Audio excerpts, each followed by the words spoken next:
Víctor Manuel Velázquez Aguilar es licenciado y maestro en física por la Facultad de Ciencias de la UNAM, así como doctor en física con especialidad en estructura nuclear por el CINVESTAB. Ha publicado cerca de 80 artículos en revistas indexadas en las áreas de estructura nuclear, complejidad cuántica, óptica cuántica e instrumentación. Es miembro del Sistema Nacional de Investigadores Nivel 3 y tiene una patente concedida por la Tarjeta Electrónica Contadora de Fotones. Fue coordinador del Laboratorio de Óptica Cuántica y responsable del Laboratorio de Micro y Nanotecnología del Laboratorio Nacional Lancibiodit, así como consejero técnico y jefe de la Dirección Académica de Investigación y Posgrado de la Facultad de Ciencias. Ha dictado cátedra en el IRES CNRS en Estrasburgo, en la Universidad Paul Sabatier de Toulouse, Francia, en la Universidad Estatal de Haití y en la Universidad de Antioquia en Colombia. Actualmente es director y presidente del Honorable Consejo Técnico de la Facultad de Ciencias de la UNAM. Pues aquí estamos con nadie menos que el director de la Facultad de Ciencias de la UNAM, Víctor Velázquez. Bienvenido. Muchas gracias por la invitación, John. Al contrario, un privilegio tenerte aquí en tu canal de todos los mexicanos, de la máxima casa de estudios. Normalmente en este programa hablamos de política, historia, muchas veces ciencias sociales, humanidades, pero pocas veces tenemos la oportunidad de hablar con un físico, alguien que ha dedicado su vida a las ciencias exactas o duras y que además hoy le toca el honor de ser el director de la Facultad de Ciencias. Así que vamos a aprender muchísimo de ti. Estoy viendo que hasta en tus calcetines tienes una fórmula matemática. ¿Cuál es esa fórmula? ¿Tiene algo Hay aquí específico? varias fórmulas matemáticas, la transformada de Fourier, la forma binomial del álgebra, hay varias. Un regalo que me hicieron por ahí uno de mis sobrinos. La matemática muchas veces la gente imagina que es algo muy esotérica, muy lejana. Incluso algunos están convencidos desde muy corta edad de que son malos para las matemáticas, que solamente para los genios. ¿La matemáticas es algo que todos y todas podemos entender y hacer o es solamente para la gente especial? Pues yo creo que no, yo creo que la matemática la pueden aprender todos. Evidentemente siempre hay gente que tiene otras habilidades o tiene muy buenas habilidades para todo, ¿no? Por ejemplo, no tiene que ser matemáticas. Por ejemplo, puede haber alguien que sea muy hábil en la filosofía, pero normalmente las poblaciones que nosotros por experiencia sabemos que existen, sobre todo en una facultad como la nuestra, la gran mayoría de nuestros estudiantes tiene problemas para aprender las matemáticas. Incluso en la Facultad de Ciencias. En la Facultad de Ciencias, claro, Mira. sí. Entonces, tenemos que tener nuestros programas de cierta manera para que incluyan a todos los estudiantes en ese conocimiento, ¿no? Para que sepan bien aprovechar a todos sus profesores. Imagínate, para que se tranquilicen quienes creen que sean malos en matemáticas, que si hasta los alumnos de la Facultad de Ciencias, la máxima facultad en esta materia, luchan con las matemáticas, entonces todos pueden pasar a una habilidad, incluso es necesario, ¿no, estimado Víctor? O sea, así como todos aprendemos a leer y a escribir, las matemáticas es otro lenguaje, es otra manera de pensamiento lógico, crítico, ¿no? Es algo que todos deberíamos cultivar, ¿no? Así es otro lenguaje. De hecho, en la mayoría de las universidades se entiende que para tener un pensamiento crítico tienes que dominar el lenguaje materno y las matemáticas. Ahora todo el mundo piensa, bueno, pues si yo no entiendo matemáticas, entonces no tengo pensamiento crítico. De alguna manera sí las entienden, todos entendemos a cierto nivel de matemáticas. Ahora los que se van a instruir en matemáticas también tienen a veces esos miedos, y existen algunos mitos. El mito es que solamente algunos pueden aprender matemáticas, pero es un mito en el sentido de que si tú le dices, por ejemplo, a un niño, ve a la esquina corriendo y regresa, sabe que va a llegar cansado. Ujú. Pero si le dices a un niño, vas a aprender cómo algún tipo de rudimento de las matemáticas, algo aritmética, por ejemplo, automáticamente ya duda si va a poder o no va a poder. Ujú. Sin embargo, cuando le dijiste que fuera, corriera y regresara, sabe que puede y que va a cansarse. Sin embargo, lo que no han aprendido o lo que no les hemos transmitido a todos nuestros niños, adolescentes y adultos, por eso te decía que Ujú. también en la facultad, es que todos podemos hacer ese esfuerzo, que nos va a cansar, sí es cierto, nos va a cansar, pero lo entendemos de una manera diferente. Creemos que todos podemos correr, pero que no todos podemos aprender matemáticas. Y eso es un mito. Y las matemáticas también pueden ser muy divertidas, muy artísticas. Incluso dicen que usan el mismo lado del cerebro, ¿no? Las matemáticas y las cuestiones más musicales, artísticas. He escuchado eso. O sea, ese también es un mito, que las matemáticas sería algo estrictamente técnica, ¿no? De aplicar reglas a números, cuando realmente implica una gran creatividad, ¿no? Así es. De hecho, hay varias maneras de hacer matemáticas. Una es intuir que puedes encontrar la solución a un problema. Ujú. Es decir, hay un problema y tú dices, creo que la solución puede ser esto. Eso proviene de la intuición, proviene de tu conocimiento, de tu experiencia con la naturaleza, y eso ya incluye una cierta belleza. ¿Sí? La naturaleza normalmente suele ser bella. Otra manera de hacerlo es, si ya sabes algo de matemáticas, dices, planteas una ecuación y ves qué solución te da. Son dos formas de hacerla. A mí me gusta más la parte intuitiva, ¿no? Eso trae mucha belleza porque trae una conexión con la naturaleza. Entonces, sí, claro que sí, hay una relación entre la belleza y las matemáticas. Si tú ves, la mayoría de las cosas que hay en la naturaleza se pueden explicar con matemáticas. Sí. Pues es un lenguaje, realmente tú te comunicas con la naturaleza y la naturaleza te devuelve una comunicación que tú tienes que resolver.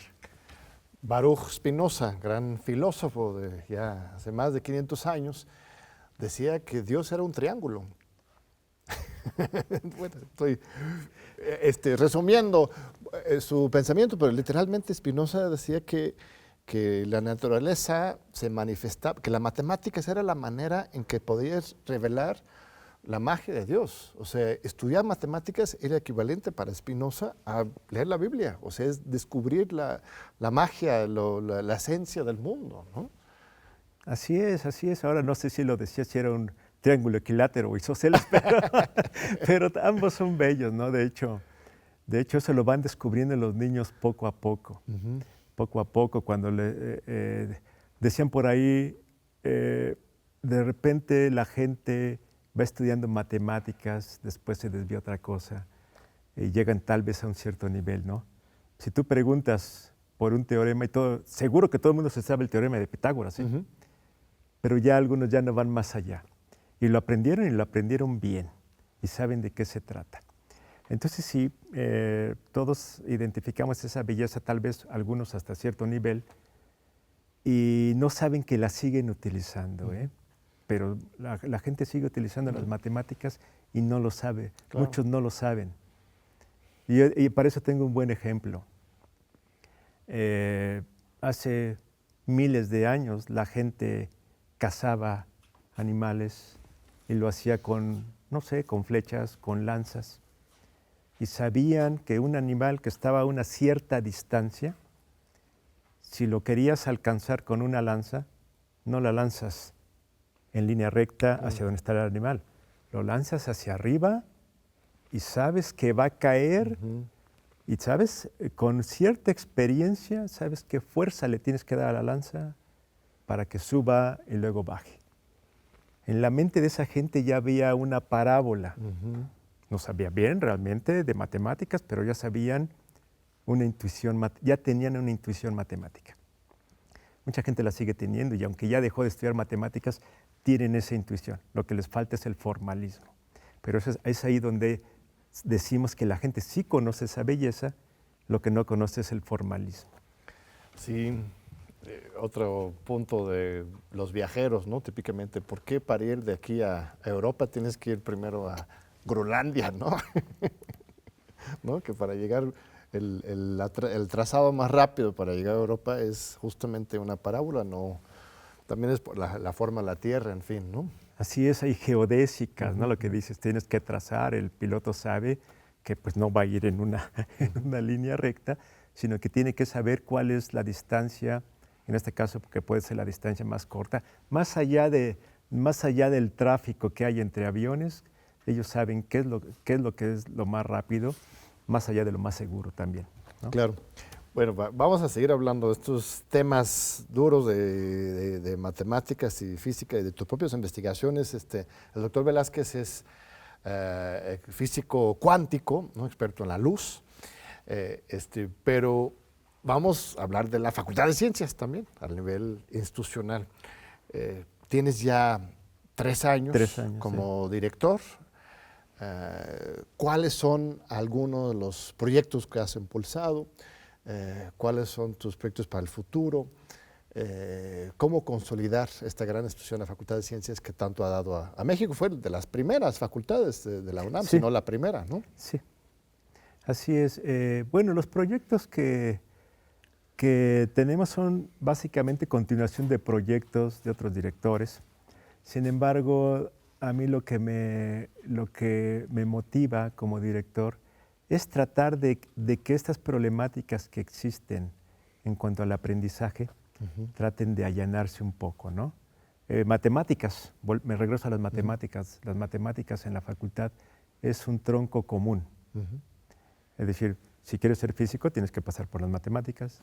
Si quieres ser actuario, tienes que pasar por las matemáticas. Igual con las carreras de ciencias de la computación, de matemáticas aplicadas, actuaría, pues tienen como corazón las matemáticas. Entonces, el aprovechamiento en matemáticas suele ser complicado. Ahí también hay otro,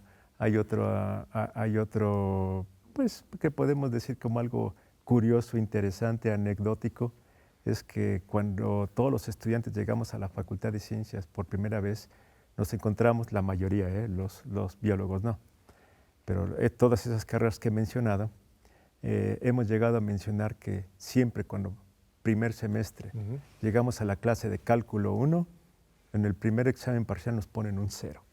Y yo no fui la excepción, De ley, o sea, aunque hayas sacado buena calificación, el maestro nada más te pone el 0 o realmente todos pues sacan es que 0. realmente traemos otro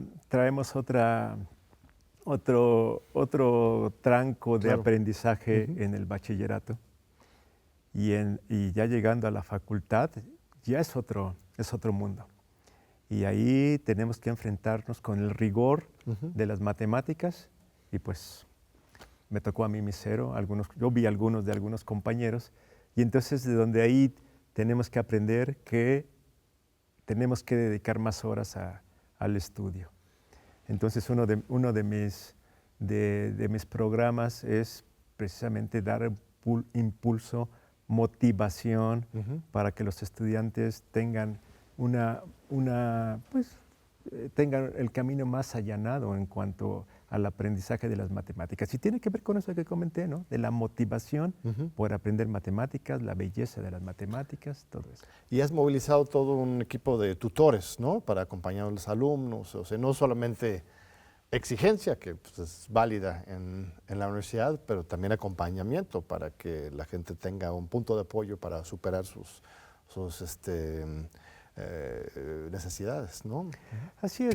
El programa de tutor ya es un programa que tiene la universidad en diferentes facultades, pero sin embargo yo creo que en la facultad es crucial, porque si un estudiante llega y recibe calificaciones a las cuales no estaba acostumbrado, porque no es lo mismo estar en el bachillerato que en una facultad donde ya, como dije hace un momento, tienes que dedicar más horas al estudio, entonces sí se requiere una motivación extra.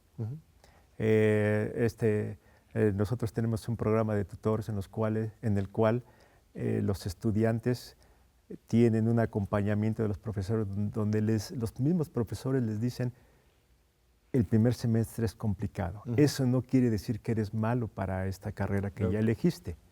Lo único que pasa aquí es que vas a requerir más tiempo de estudio. Y te dicen, hay un ejemplo que me gusta mucho que les enseñan a los tutores en los programas previos, en el cual le dicen, el día dura 24 horas. Una carrera como la de matemáticas, de física, de actuaría, requiere que estés dedicado más tiempo. Pero tienes que tomar en cuenta que pues, tienes que tomar alimentos, tienes que dormir, y sí, tienes que salir un poco, tienes que hacer un poco de deporte. Entonces, si tú no tomas en cuenta en eso, pues entonces, tarde o temprano vas a ir fracasando. Entonces, hay que motivarlos, decirles, es complicado. Tienes que hacer deporte, tienes que tener una vida social, pero tienes que también dedicarte a tu carrera. ¿Y tienes una idea de cuál sería la eficiencia terminal en la facultad? O sea, de los que entran, ¿cuántos terminan? Seguramente justo por la exigencia de la facultad, ¿muchos terminan abandonando o no tanto? Hay diferentes tiempos en la facultad. Está el tiempo curricular, el tiempo reglamentario. Pues a final de cuentas, la carrera, voy a poner un ejemplo, la carrera de física tiene 9 semestres, la de matemáticas tiene 8. Y la mayoría se pasa como la mitad del tiempo, es decir, otros 4, Claro. otros 5 semestres. Entonces no es tan eficiente, precisamente por eso. Pero se les dan su tiempo extra. O sea, No, claro, sí, el estudiante puede estar ahí el tiempo suficiente para salir. Sin embargo, hay otras carreras como la de actuaría. La de actuaría tiene ese tiempo de salida es más reducido porque los estudiantes tienen podemos decir que tienen otra mentalidad, en el sentido de que ya en los últimos semestres ya prácticamente tienen un trabajo asegurado. Claro. Y entonces, más bien ahí el problema es que se van sin haber obtenido su licenciatura. Claro. Te voy a interrumpir un segundito porque vamos a una breve pausa. Adelante. Y continuemos con esta gran entrevista con el director de la Facultad de Ciencias de la UNAM, Víctor Velázquez. No se vayan, aquí le esperamos. Aquí estamos con el doctor Víctor Velázquez, el director de la Facultad de Ciencias. Muchas gracias a nuestra audiencia. Gracias, estimado Víctor, por Gracias por la invitación. continuar con nosotros. Estamos hablando sobre los estudiantes, el aprendizaje. Un dato que no sabía, que me comentaste fuera del aire, es que la carrera de actuaría es la más demandada, ¿verdad? Es donde estudian más o menos ¿cuántas carreras tienes? Una docena, ¿no? De carreras. No, hay 7 carreras, es 7. matemáticas, física, biología, que son las originales. Luego se sumaron matemáticas aplicadas, bueno, actuaría también es de las originales, son 4, y luego tenemos ciencias de la computación, luego tenemos matemáticas aplicadas, tuvimos el estudio de zonas costeras, que más que nada ya se fue para CISAL.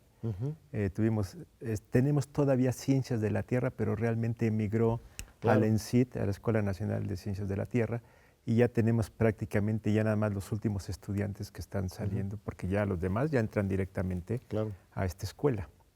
Entonces esas son las carreras que nosotros hemos tenido. Y y es de las primeras facultades, bueno, carreras incluso, ¿no? De hace 100 años. Sí, de hecho estas derivaron, primero había una escuela de altos estudios. Sí. Ahí ingeniería por un lado, luego de ahí derivaron física y matemáticas, que fueron las carreras iniciales, después biología. Y ya después las que ya mencioné, ¿no? Pero esas son. Y veo que cada vez más mujeres estudian en la Facultad de Ciencias, aunque todavía hay un desequilibrio, 61% hombres, 39% mujeres. Hace 20 años seguramente era mucho más desequilibrado, Sí, ¿no? sí, la mitad de eso que estás comentando, sí. O sea, era 80-20 Sí. y ahora es 60-40 Sí, más o menos. de hecho, esta proporción así como se ve, pues ya se ve como alegre para una facultad donde tenemos carreras de este estilo como física y matemáticas, pero básicamente tiene ese porcentaje porque la carrera de biología tiene básicamente un poco más de mujeres que de hombres. Claro. Entonces eso ayuda a compensar, pero si fuera nada más física y matemáticas, entonces los porcentajes son diferentes. Pues en ese sentido sí requerimos que las mujeres se animen, se motiven para estudiar física y matemáticas. Actuaría si tiene un buen porcentaje, pero física y matemáticas siguen estando abajo. Y aún así, ahora tenemos el doble que hace, Sí. que hace 40 años. ¿Y qué iniciativas o proyectos has pensado hacer o has visto en general en la UNAM o más allá para fomentar justamente la mayor participación de las mujeres en las ciencias? Pues es la divulgación, porque a veces presentando a la ciencia como a veces la vemos nosotros, pues se ve árida, por más bella que sea para nosotros. Pero si no lo divulgamos de una buena manera, pareciera que de fuera se ve como agresiva. Por ejemplo, recientemente tuvimos la participación de Julieta Fierro, Claro. enseñando cómo las fuerzas de la naturaleza pueden estar unificadas en una teoría unificada, en una sola teoría, ¿no? Y ella lo explica de una manera que pues todo el mundo le entiende y además bella, ¿no? Muy, muy bonito. Entonces, yo creo que ese es el camino, ¿no? Textos de divulgación, los grandes de la física, de las matemáticas que tienen la facultad, pues que vayan a todos los lugares, ¿no? Al bachillerato, a los lugares donde no necesariamente visitamos nosotros, escuelas primarias. Julieta Fierro es muy querida en todos los niveles, la reconocen. Entonces necesitamos más gente como ella para que divulgue la necesidad que tenemos de que no nada más mujeres, más gente se dedique a esta clase de actividades, a la ciencia. Estamos muy contentos. Visitamos a la Facultad de Ciencias hace unas semanas con el director Velázquez y su equipo. Nos recibieron al equipo de Goya, del periódico de los estudiantes de la UNAM que creamos aquí en el programa de Democracia. Y justamente para animar a los científicos a escribir sus ideas sobre ciencia y sobre otros temas también, ¿no? Porque sí, otra vez los prejuicios, ¿no? Uno piensa que los científicos trabajan con números, pero no. No necesariamente tienen esta capacidad de expresión, pero es absolutamente falsa. En la Facultad de Ciencias, de hecho, hay una larga tradición de pensamiento crítico, de asambleísmo incluso, de una gran vocación por el pensamiento crítico. ¿Cómo lo explicas? Para mí me parece de repente sorprendente en lo positivo. Tú sabes, yo nací en el Gabacho, nací en Filadelfia, y allá en los Estados Unidos las ciencias duras suelen ser como, no sé, quizás nada más un prejuicio mío, pero noto como un poco más de cuadradez en los que estudian las ciencias allá. Mientras aquí vas a la Facultad de Ciencias y notas mucho dinamismo, mucha vida, claro, juvenil, pero específicamente los científicos siento que tienen esa pasión crítica a flor de piel. No sé cómo lo explicas, por qué la Facultad de Ciencias es tan dinámica.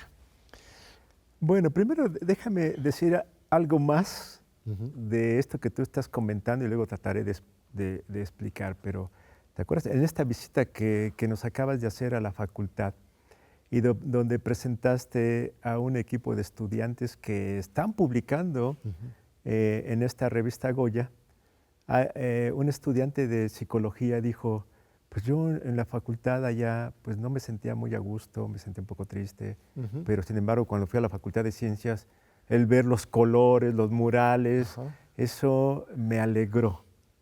Palabras más, palabras menos, no podría repetir lo que realmente dijo, pero eso fue lo que yo entendí. Entonces, en ese sentido, la facultad es muy alegre, todo colorida. No quiero decir que todos los murales son exquisitos, hay algunos que no me gustan realmente, pero hay algunos que sí son motivantes, ¿eh?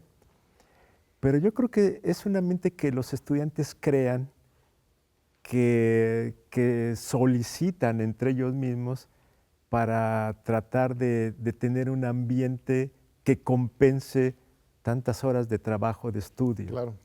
Entonces ellos mismos crean ese ambiente, esa camaradería, esa amistad, que luego incluso he escuchado de otros estudiantes que les hace falta fuera de la universidad.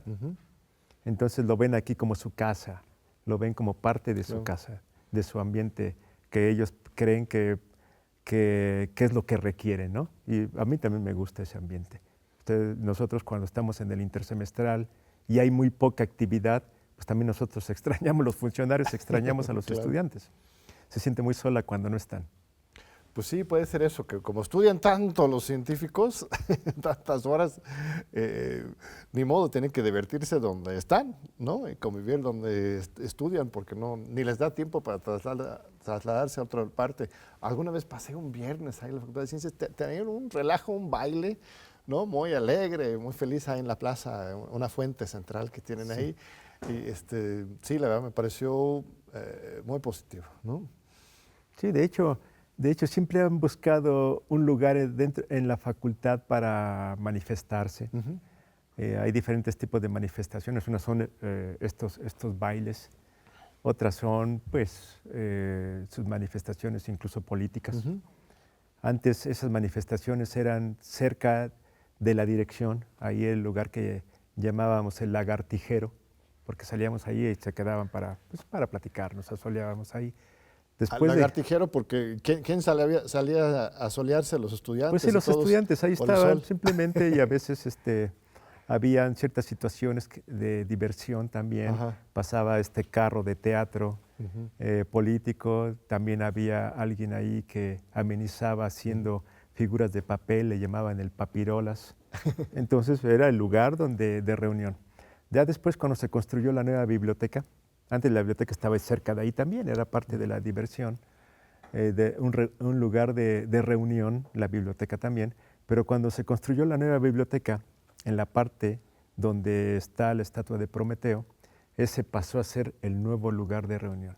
Ahí está la cafetería cerca, pues ahí se hacen las fiestas, ahí se hacen todo lo que tiene que ver con lo político también. Entonces, pues siempre hay una algarabía, ¿no? A veces los que somos inocentes decimos que es un lugar con ambiente de kermés, pero otros, bueno, pues lo llaman de otra manera, es el relajo, ¿no? Por decirlo de otra forma. Pero sí, siempre han buscado esa manera de distraerse los estudiantes. A veces decimos nosotros, a veces demasiada realidad requiere de un poco de amenidad. Muy bien, es un buen dicho. Excelente. Para el futuro, ¿qué es lo que imaginas? O sea, en la Facultad de Ciencias para consolidarse como referente mexicano, latinoamericano, mundial de enseñanza, de investigación, ¿qué requiere? ¿Qué es lo que hay que hacer? ¿Cuál es tu visión de futuro? Bueno, la facultad requiere, como todo en este país, requiere atención, ¿no? Parte del programa que yo tengo va en esa dirección para aumentar el egreso, para que los estudiantes que salen de esta facultad tengan las herramientas para integrarse al sector productivo, cosa que apenas se está logrando, ¿sí? Años atrás, en otros países ya había esa interacción, esa simbiosis entre la gente que sale de este tipo de carreras y la productividad, la iniciativa privada. Entonces, no era algo raro. Nosotros apenas estamos descubriendo eso. Apenas ellos mismos se dan cuenta de que, qué interesante, yo como matemático me requieren en un banco, me requieren en la bolsa de valores, me requieren en tal empresa. Y apenas está sucediendo eso. Entonces, a corto plazo es hacer esa integración, cambiar bien o modificar los planes de estudios de manera que haya materias que puedan hacer de una manera más sencilla esa conexión. Y sí, es importante también para el país que la gente que se dedica a este tipo de actividad, lo que llamamos la ciencia dura, apoye a la productividad. ¿Dónde terminan trabajando los egresados? Porque entiendo que estás planteando esta nueva lógica de una inserción más explícita, ¿no? Con el sector privado en particular, pero los egresados hasta ahora pues han logrado colocarse de alguna forma u otra, supongo que más en gobierno, o dónde han estado estos egresados hasta ahora. Hasta ahora, nuestros egresados, que son los que, a nosotros nos preocupan más, son los de física y matemáticas, porque actuaría el mercado claro, ¿no? La teoría del riesgo, empresas de seguros, todo eso ahí está muy claro y puede ser a nivel de gobierno, a nivel público-privado.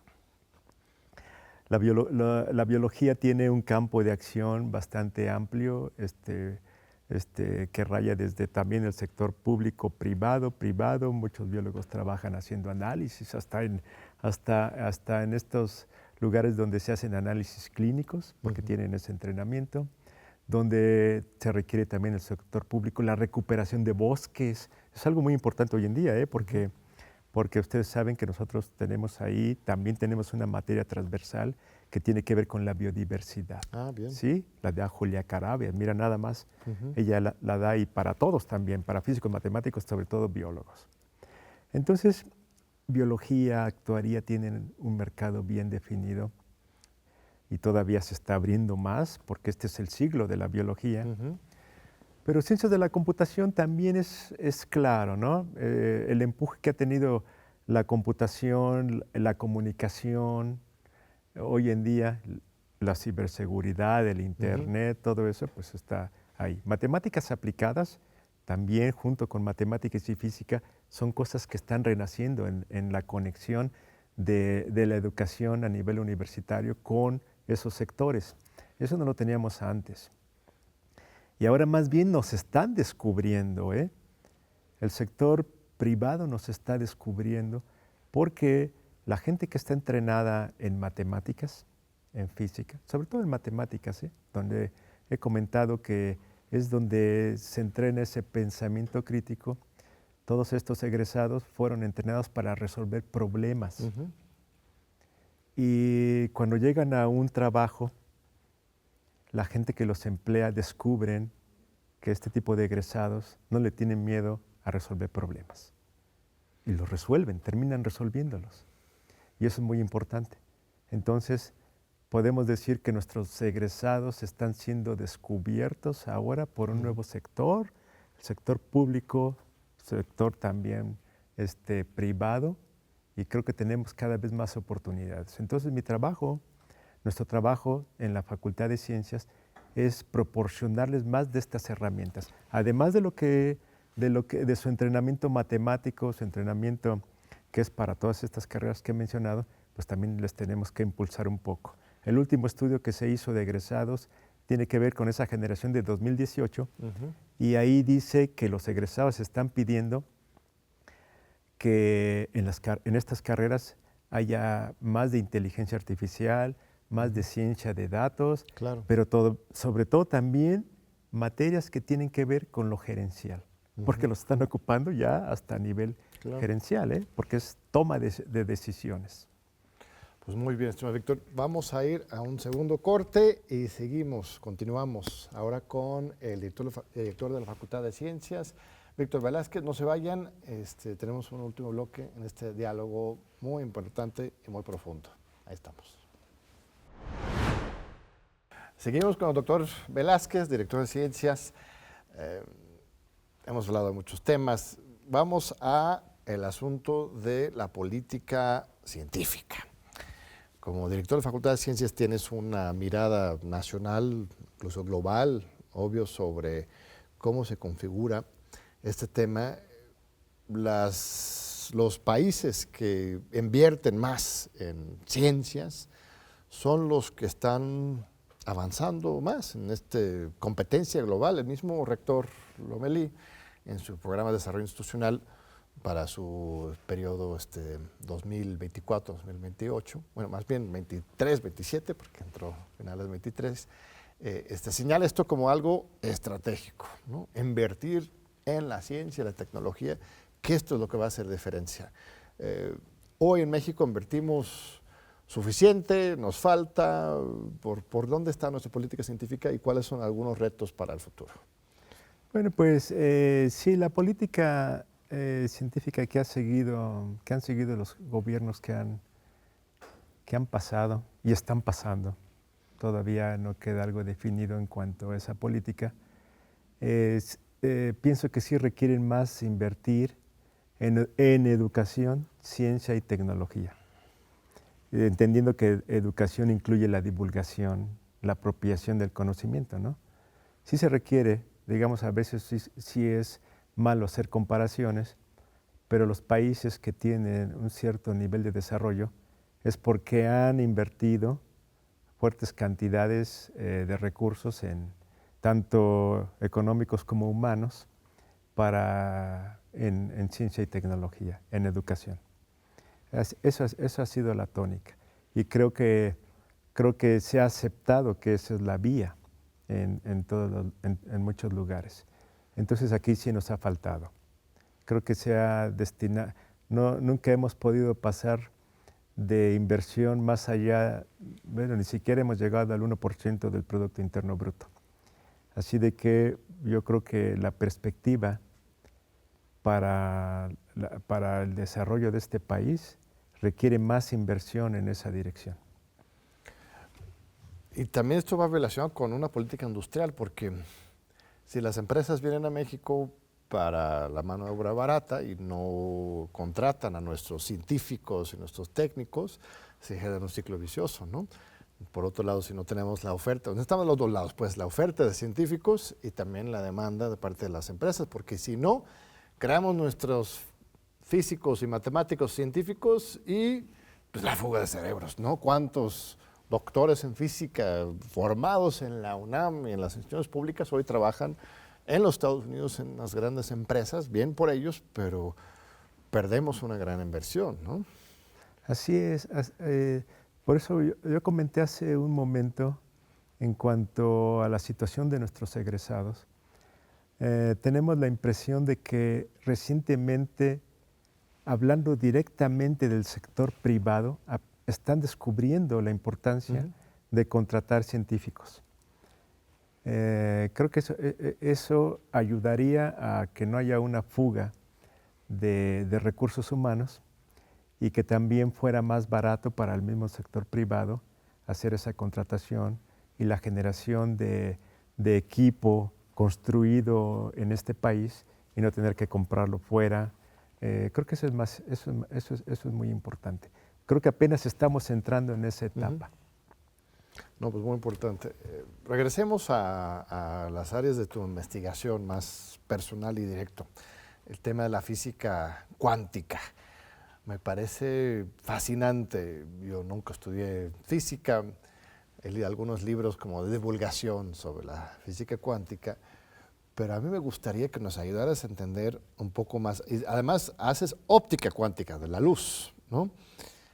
Voy a leer una frase, no sé si es tuya, me corregirás, pero es una descripción de lo que podría ser un aprendizaje de la mecánica cuántica. Dice que uno de los aspectos más intrigantes de la mecánica cuántica es la superposición, en la cual una partícula puede tomar simultáneamente múltiples caminos.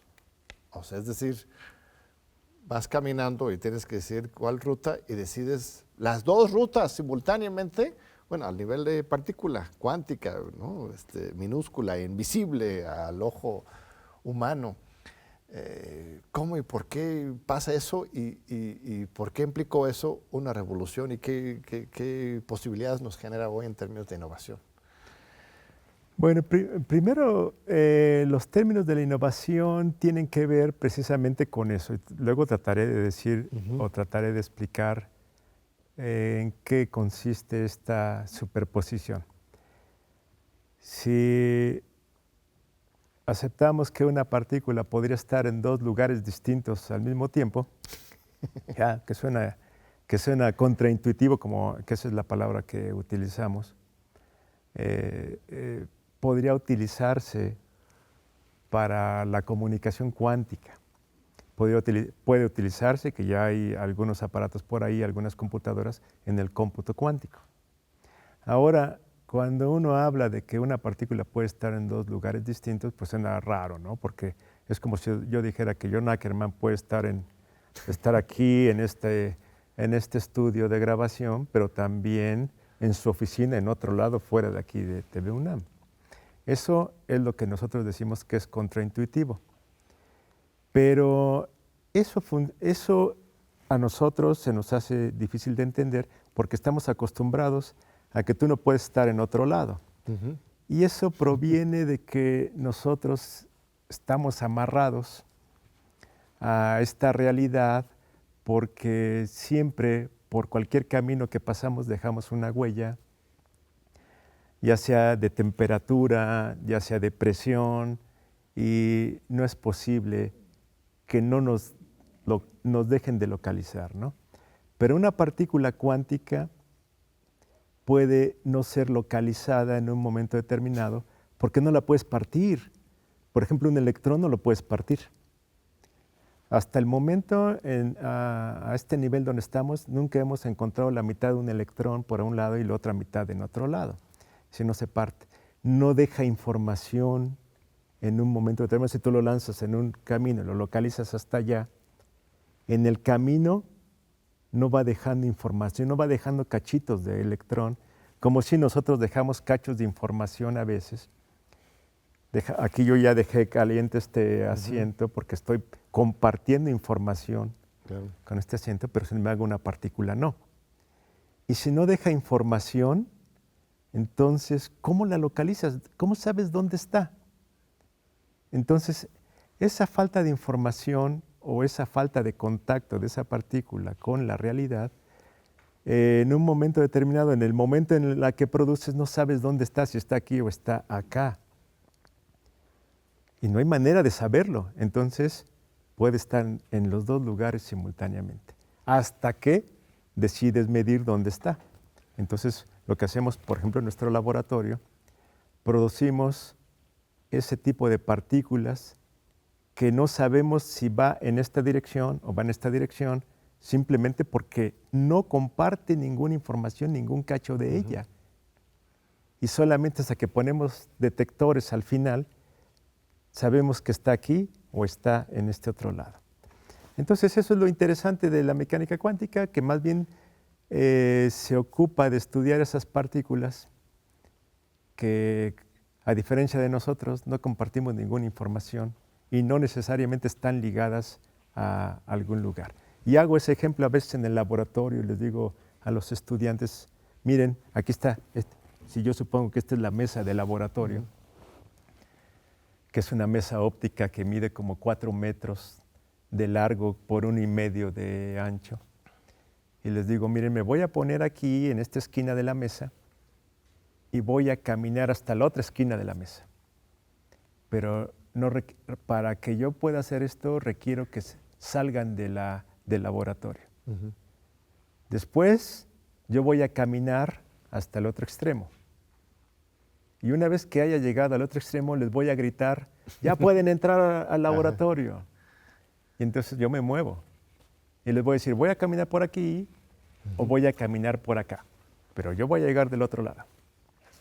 Entonces ya les grito que entren y entran al laboratorio y les pregunto, ¿qué camino creen que utilicé? ¿Por aquí o por acá? Les digo, levanten las manos lo que digan por aquí.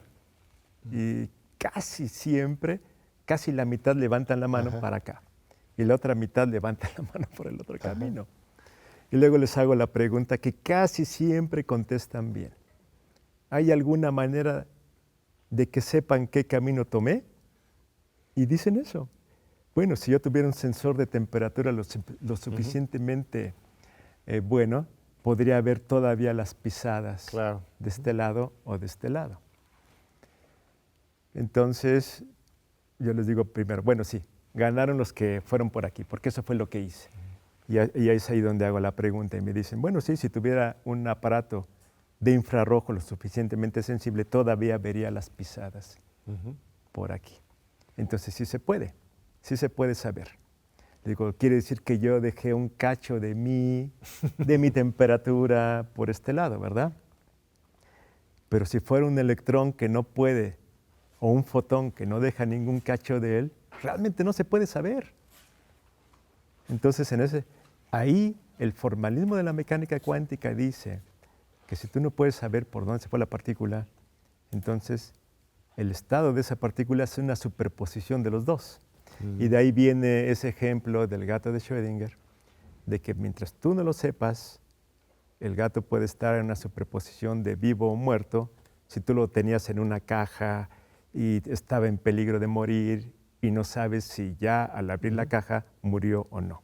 Mientras no la abras, está en una superposición de los dos.